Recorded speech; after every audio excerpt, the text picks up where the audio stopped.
O assunto é Cristo revelado em Romanos. Agora, cerca de 1213 anos atrás, desde que foi realizada uma série de estudos na carta de Paulo aos Romanos e tendo sido completa a segunda carta de Paulo a Timóteo, é uma oportunidade maravilhosa de recorrer a este grande e maravilhoso livro. É o livro da doutrina, sem dúvidas, na palavra de Deus. E existe um perigo, porque é possível estudar este livro nos nossos cultos em detalhes, de uma maneira que vai se tornar um tanto seco. É porque é tão cheio, é tão profundo. Há uma grande tentação de dar muita atenção a cada versículo. Muita atenção, eu digo, você não pode dar muita atenção a um único versículo em Romanos. Mas muitos desses versículos devem ser considerados separadamente e sozinhos, lidando com os assuntos específicos. A questão da solidão, então.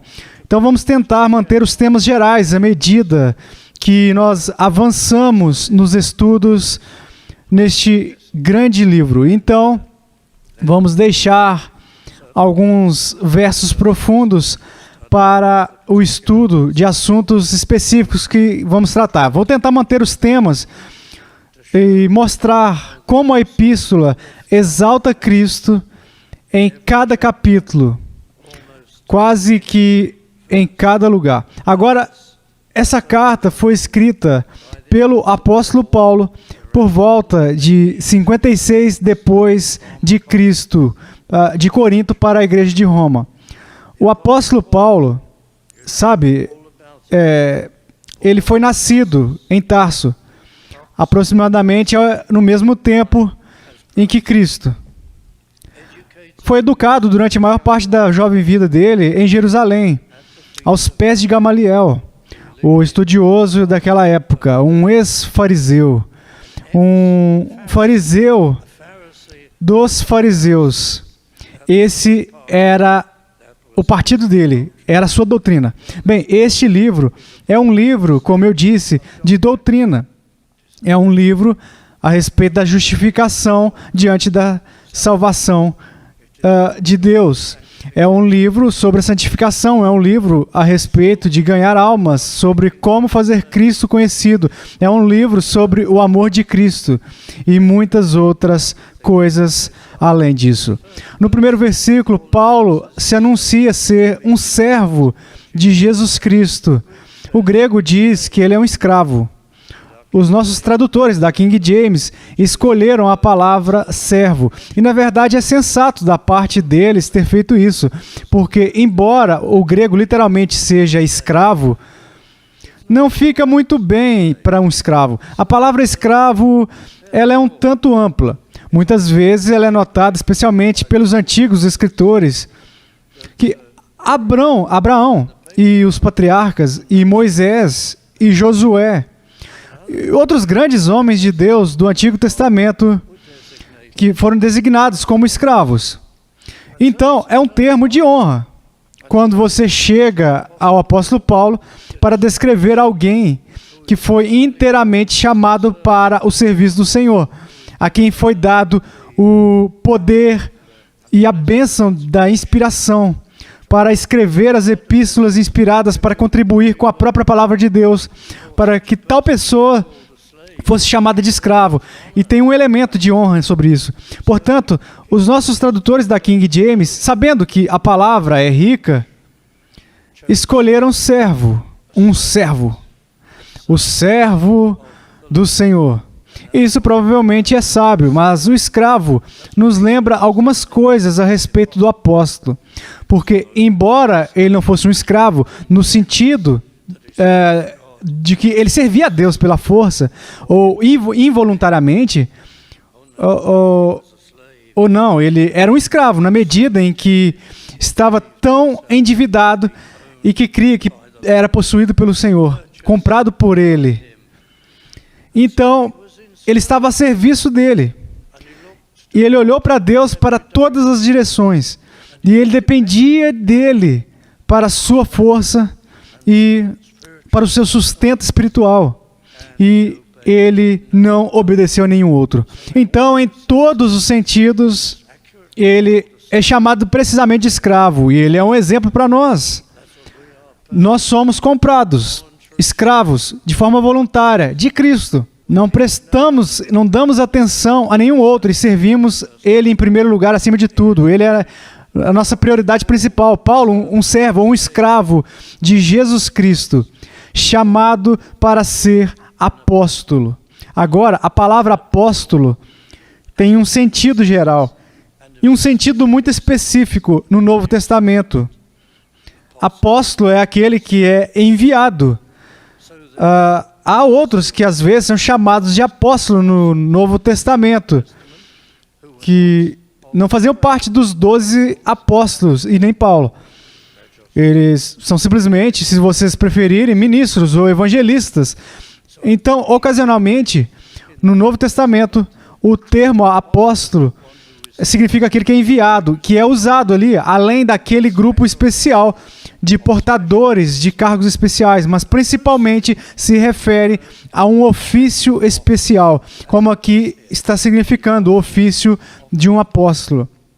E o ofício de apóstolo era principalmente ele designado os 12 que carregavam a lei, os 11, exceto Judas, que partiram.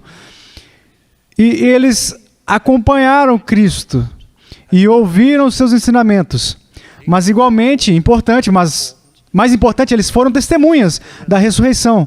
E não apenas eles receberam todos os seus ensinamentos e viram a ressurreição, mas eles foram diretamente comissionados por ele para serem apóstolos. É claro que não havia pessoas naquele tempo que tivessem estado com o Senhor e testemunhado a sua ressurreição e que tinha sido pessoalmente chamado por ele. Paulo foi aquele que foi nascido fora do tempo, o único que foi chamado para ser apóstolo, que não estava entre os apóstolos originais. Ele viu o Senhor ressurreto, como você sabe. Ele apareceu para ele. Ele foi diretamente comissionado. Ele não recebeu o ensino do Senhor por revelação indireta, mas foi diretamente. Ele recebeu todas as informações que Deus desejava que ele tivesse. E vocês se lembram de como ele foi chamado?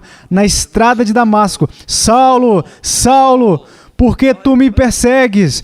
E até mesmo no tempo da sua conversão, quando Deus o chamou de um perseguidor, foi revelado a ele que ele seria um apóstolo e um mensageiro. Mas foi dito a Ananias, por Deus mesmo, aquele que foi enviado para curá-lo da sua cegueira temporária. Depois que Cristo apareceu a ele com uma luz resplandecente, foi dito a Ananias que ele estava indo para enxergar todo o sofrimento que iria receber e a perseguição como meu mensageiro. E isso foi divulgado também diretamente a Paulo. E vocês sabem que nós lemos tudo isso em Atos 9, e em Atos 22, e em Atos 26. Então, Paulo, no momento da sua conversão, foi permitido conhecer a Deus como seria um sofredor, um apóstolo. Que mudança, hein? Aquele que distribuiu o sofrimento para os cristãos, se tornando o maior sofredor de todos eles por amor de Cristo. E Deus se revelou a ele. Ele se tornou um pregador. Como vocês sabem, ele passou 4 anos na Arábia. Ele nos diz lá que Cristo apareceu para ele. E ele conheceu um homem em Cristo. Ele nos diz em 2 Coríntios, capítulo 12, e um alcançou o céu. E Deus se revelou, ou revelou a ele coisas incríveis, mesmo além das coisas que ele revelou em suas epístolas inspiradas.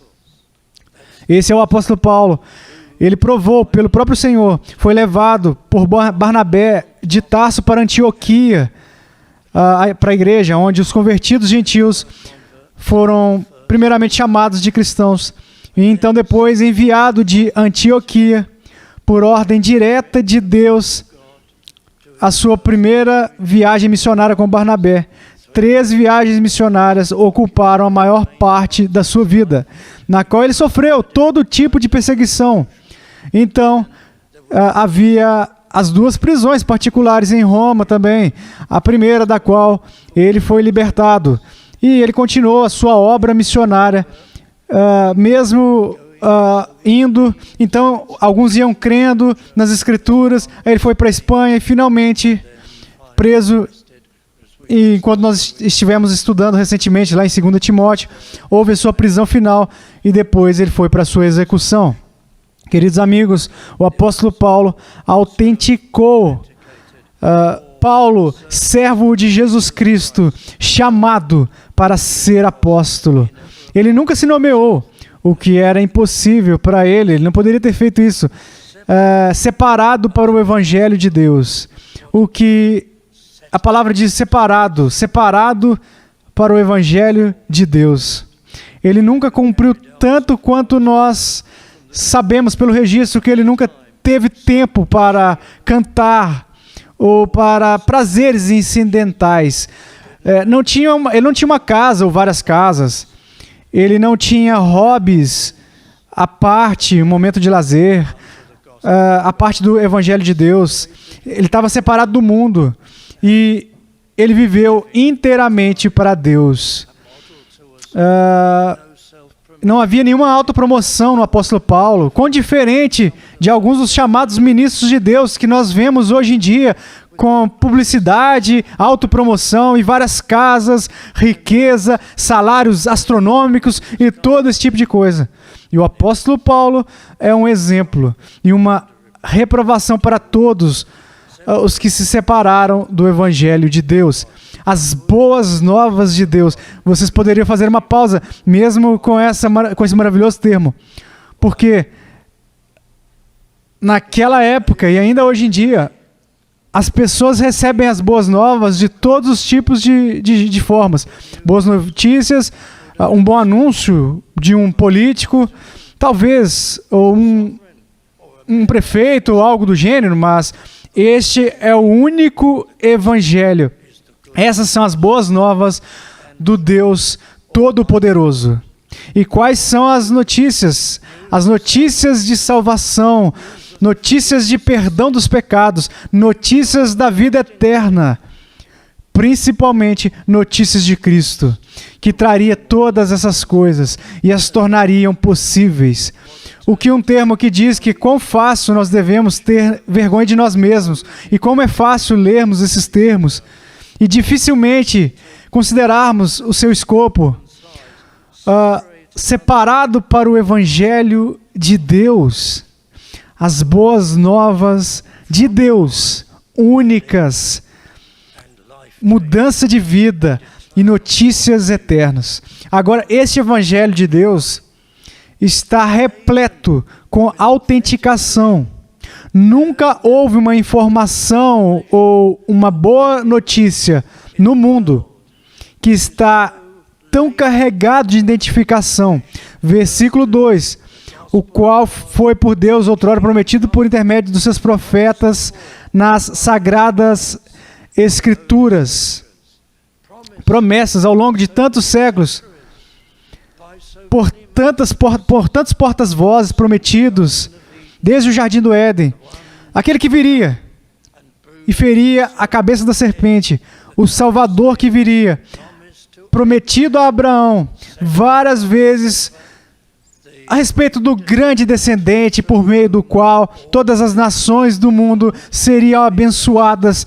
E a natureza das promessas é tão clara que este grande descendente seria divino, prometido para Moisés, os profetas semelhantes a ele, mas ele é muito maior do que eles, a quem todos ouviriam um dia a vinda de Cristo.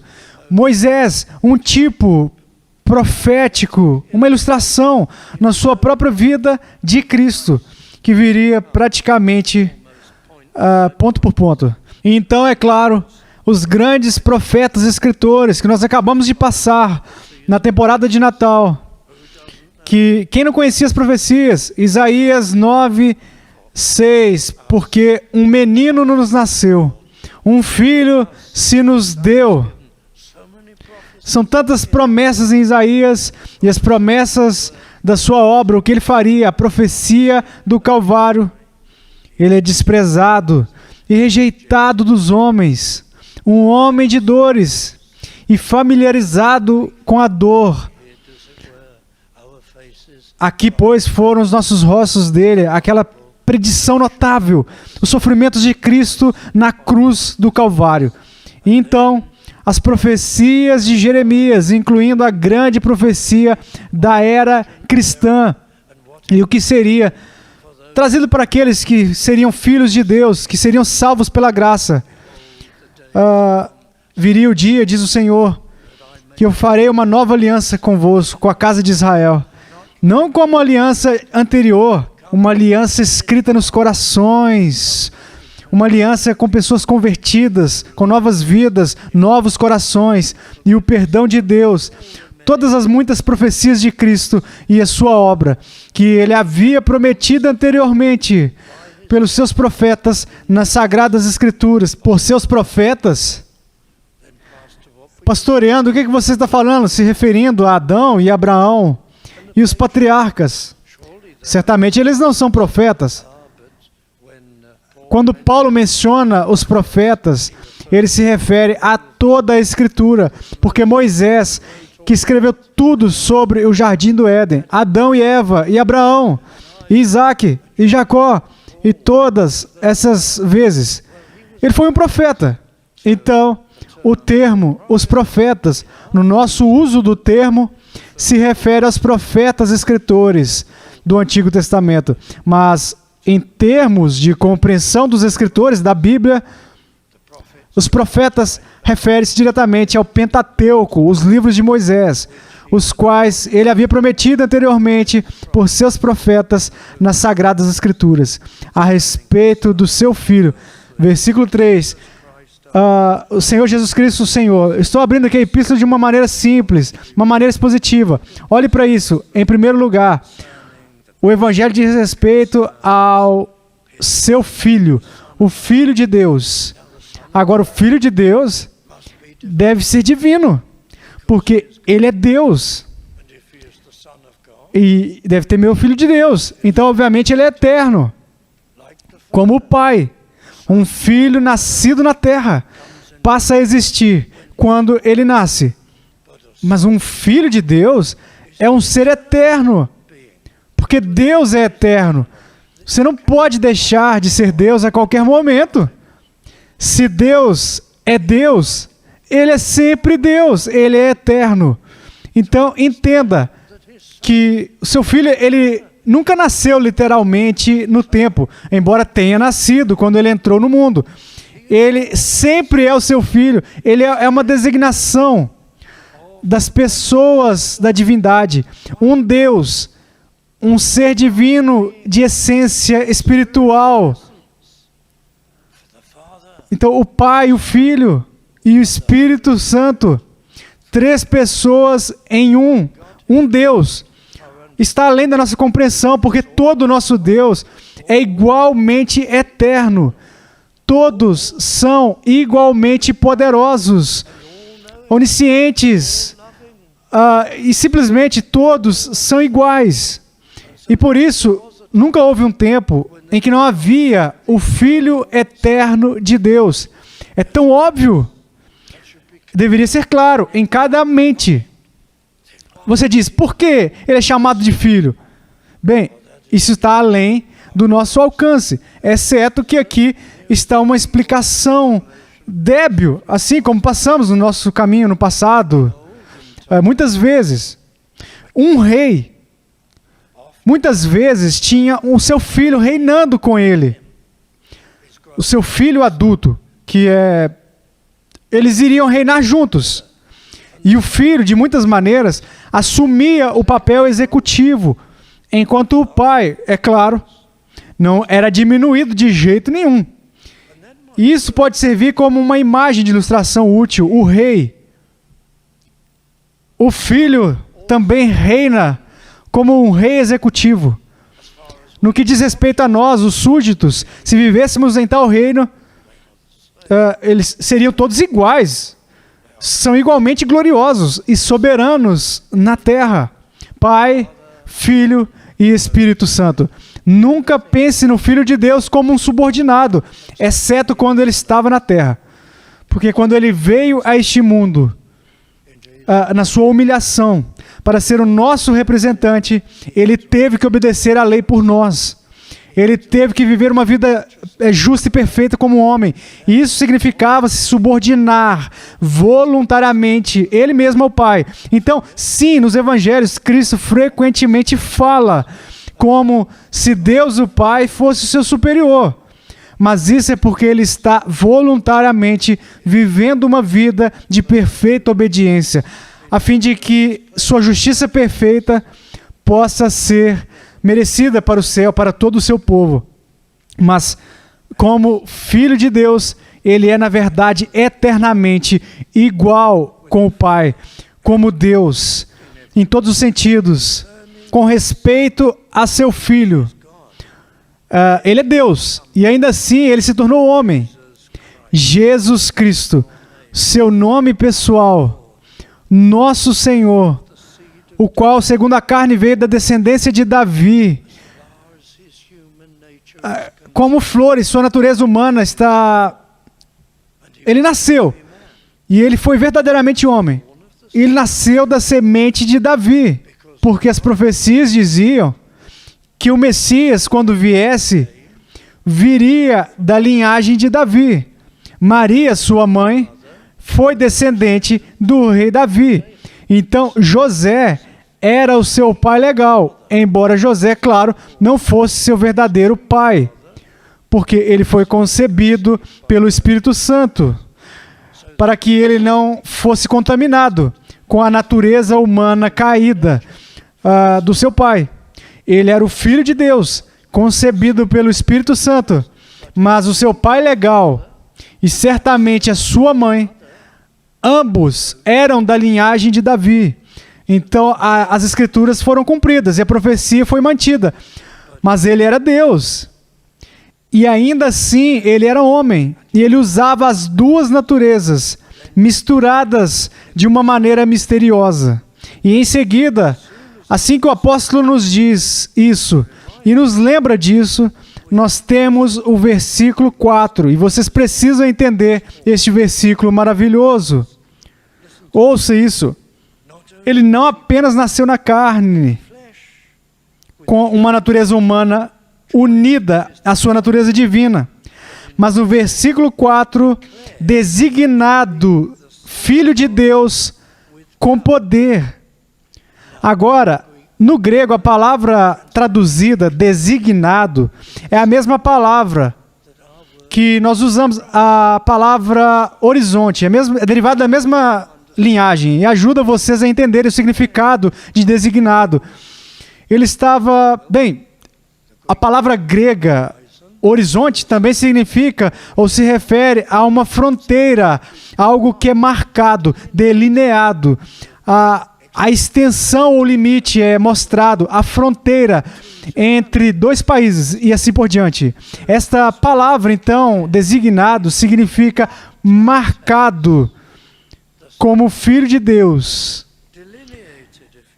Delineou, se vocês quiserem, distinguido, como assim, abertamente identificado, como o Filho de Deus com poder.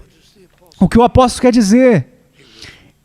Ele foi feito da semente de Davi, de acordo com a sua natureza humana, e o versículo 4 é designado para ser o Filho de Deus com poder. Também significa duas coisas. Antes de tudo, porque é a ressurreição que será mencionada.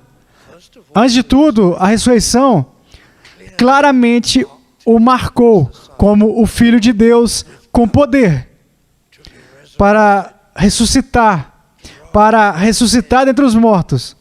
Você tinha que ter o poder de Deus, e poder sobre a morte, e poder sobre a vida, para que a ressurreição que Paulo está dizendo que o marcou faria como o Filho de Deus, um possuidor de grande poder. Mas é mais do que isso.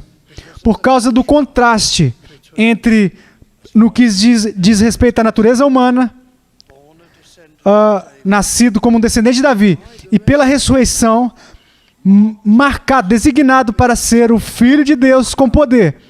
Há algo novo aqui, queridos amigos. Entendam isso. É tremendo. Porque Cristo sofreu e morreu por nossos pecados e conseguiu fazer isso. E totalmente tirou o castigo de todos os filhos de Deus. Porque Ele viveu uma vida perfeita de justiça que assegurou o céu para todos os filhos de Deus. Por causa dessa realização, pode ser demonstrado na ressurreição que agora Ele teria o poder e um reino sobre todos os filhos redimidos de Deus. Há um elemento novo aqui. Vocês poderiam dizer, a ressurreição simplesmente mostrou que já era verdade. Ele era mais do que um homem. Ele era o Filho de Deus, possuído de poder. Ele sempre foi o Filho de Deus. Ele tinha poder infinito. Ele poderia quebrar as abas da morte. A ressurreição nos mostrou que isso era verdade. Que ele venceu o Calvário. E isso provava que ele era o filho infalível de Deus com poder. Então, significa mais do que isso. Mostra que agora ele conquistou a realeza de toda a criação e do seu povo redimido, povo de Deus. Agora, em um sentido, nada mudou. Ele era Deus antes.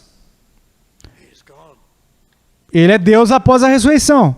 Nesse sentido, nada mudou. Mas algo mudou.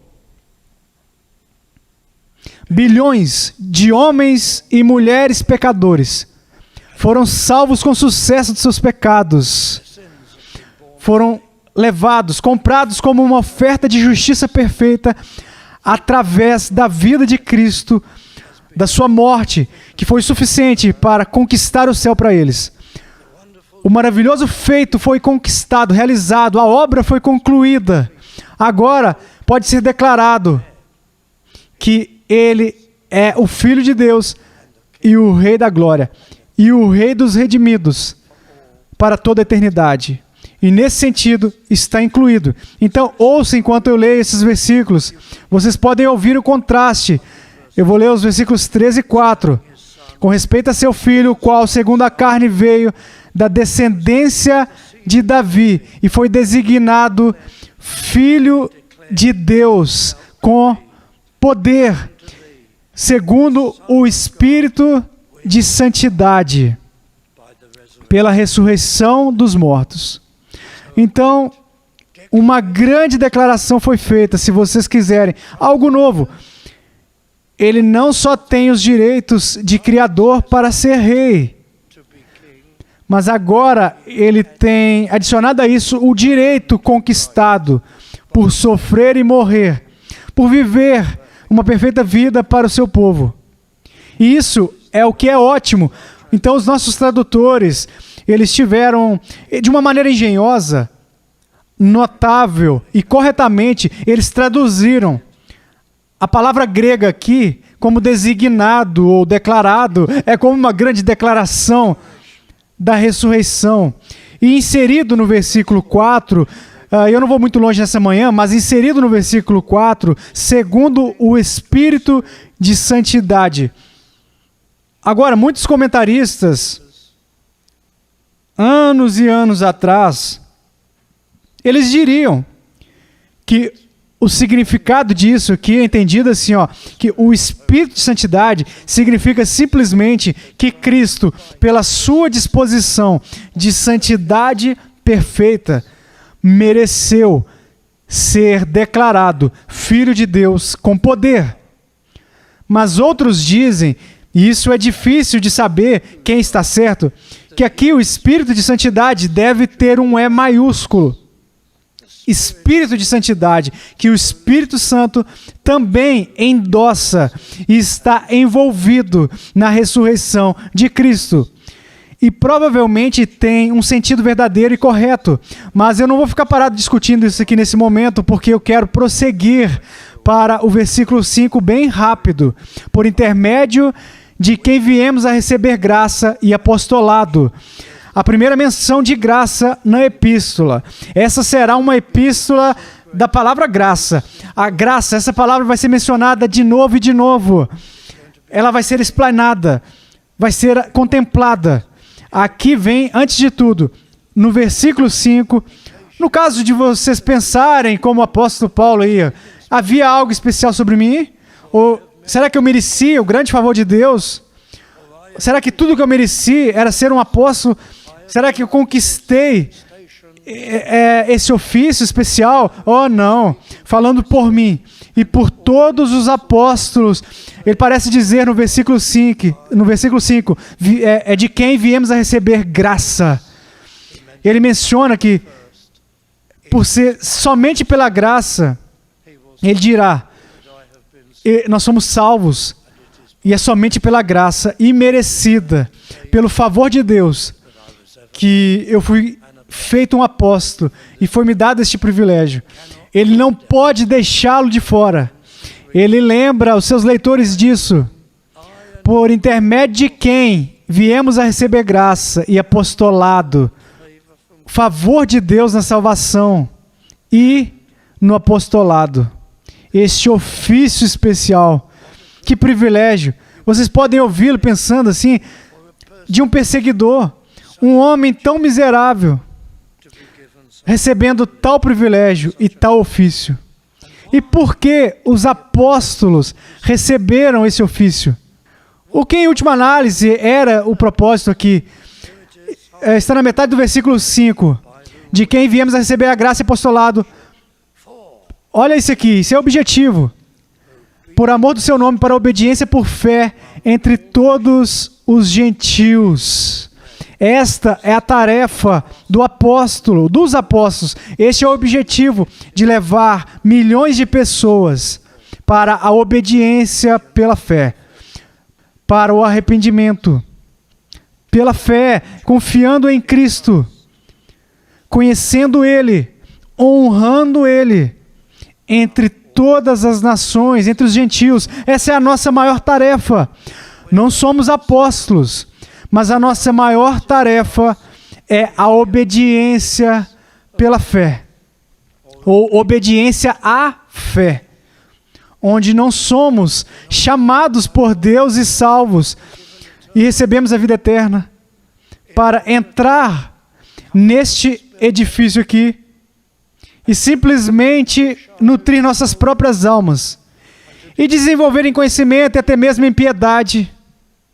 Todas essas coisas estão certas, mas o grande objetivo é levar as pessoas em todos os lugares à obediência à fé, ao arrependimento e à fé em Cristo, para que o seu nome seja conhecido e simplesmente possa soar em todas as nações. Queridos amigos, como cristãos, podemos parecer, quando olhamos ao redor e vemos crianças e adolescentes crescendo, e adultos também, que não tinham o conhecimento de Cristo. Eles conhecem o nome dele, eles conhecem algumas coisas básicas sobre ele, mas eles não conhecem a respeito do seu poder, e a respeito da sua obra, e a respeito do que ele fez, e o quanto eles precisam dele, e a respeito do seu amor, e a respeito do fato de que ele um dia será o juiz deles, o tipo de Salvador. Eles não conhecem a sua grandeza, a sua majestade e soberania, se tornam pais. Veja, crianças e adolescentes estão crescendo, pensando que este mundo é tudo, que este é o melhor lugar e vida, e eles não sabem sobre ele, aquele que fez deles, aquele que traz perdão e perdão sobre a vida, e luz, amor. Então, nós ouvimos esta missão e este grande alvo. E a nossa tarefa é obediência por fé entre todas as nações, pelo seu nome que estava aqui para declarar, seu nome, para torná-lo conhecido. Apenas a sua maravilha, a sua grandeza e a sua obra e o seu amor entre todas as nações, gentios. Você se pergunta, por que todos os verdadeiros cristãos na igreja estão preocupados não apenas com suas comunidades, mas também com as missões estrangeiras? Porque achamos que alguém me disse isso uma vez, é o chamado específico da nossa igreja.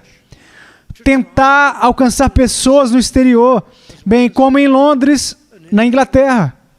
Porque tenho certeza que há suporte, porque nós fazemos tanta questão, porque há tanto interesse, porque cada igreja deve, entre todas as nações, as nossas próprias e todas as outras nações, uma das grandes características da mente cristã, a perspectiva cristã, está entre todas as nações. Aqui, é por isso que os apóstolos são chamados para a grande missão de obediência ao arrependimento pela fé e confiança em Cristo, conhecendo a respeito dele, fazendo ele conhecido entre todas as nações, o nome dele. Porque alguém pode dizer, por que não somos cantores exclusivos de salmos? Algumas igrejas cantam apenas os salmos. Bem, bom para eles.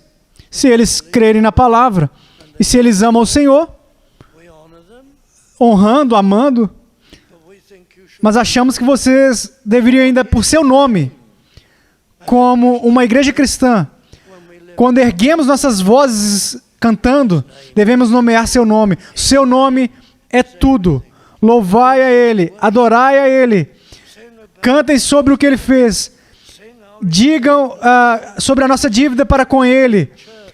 Essa é a igreja cristã, cantando o nome de Cristo, pronunciando todas as maneiras de adoração, fazendo Ele conhecido. Isto é, eles devem cantar hinos, cujo nome, o seu nome, será cantado por quem nós recebemos graça e apostolado, pela obediência por fé entre todos os gentios, de cujo números sois, versículo 6, de cujo número sois também vós, chamados para ser de Jesus Cristo. O apóstolo Paulo, ele quer ir para Roma. Ele ainda não encontrou essa igreja ainda.